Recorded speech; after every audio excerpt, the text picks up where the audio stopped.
2024 সালের জুলাই মাসে নীতি আয়োগের মিটিংয়ে মমতা বন্দ্যোপাধ্যায়কে বলতে না দেওয়া, ইচ্ছাকৃতভাবে তার মাইক বন্ধ করে দেওয়া, এটা বাংলার অপমান নয়?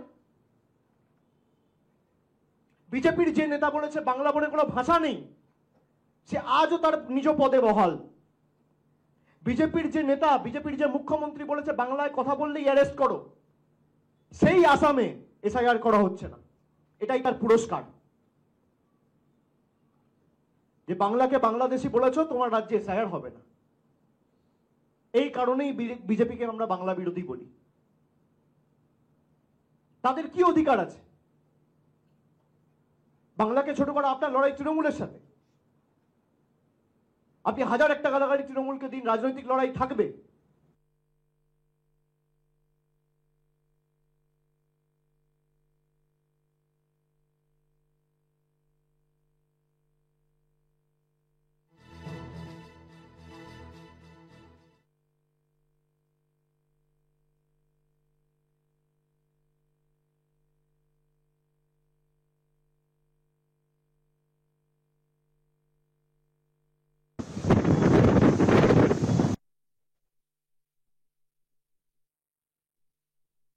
জয় 2,58,00,000 জব কার্ড হোল্ডারের জয়।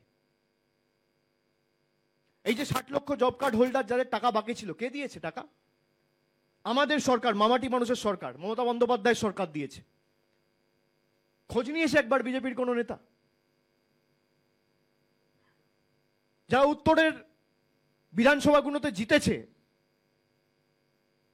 বন্যা হওয়ার পর একবার খোঁজ নিয়েছে?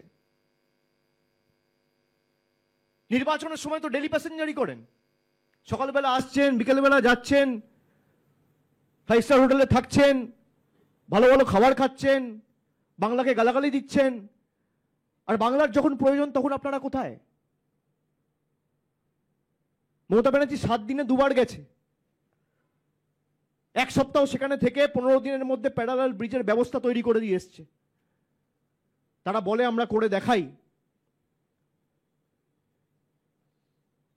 তৃণমূলের ভোট ব্যাংক কন্যাশ্রী, তৃণমূলের ভোট ব্যাংক লক্ষ্মীর ভান্ডার, তৃণমূলের ভোট ব্যাংক শ্রমিক, তৃণমূলের ভোট ব্যাংক বাংলার কৃষক, বাংলার আপামর জনসাধারণ।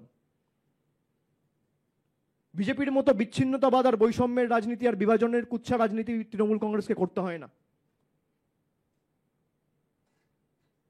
এসআইআর করবে বিজেপির যারা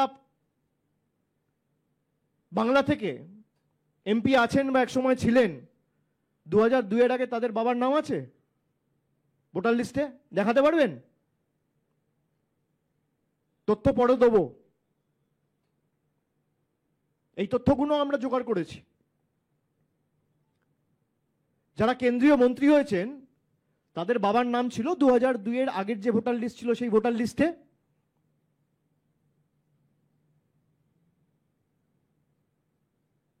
কেউ বলতে পারবেন? তারা যেভাবে এসআইআর এর নাম করে বাংলার মানুষকে ছোট করা, আজকে যে প্রদীপ কর মারা গেল তার বদলা রাজনৈতিকভাবে ভোটের মাধ্যমে বাংলার মানুষ দেবে। এই মৃত্যুর জন্য দায়ী অমিত শাহ, এই মৃত্যুর জন্য দায়ী জ্ঞানেশ কুমার।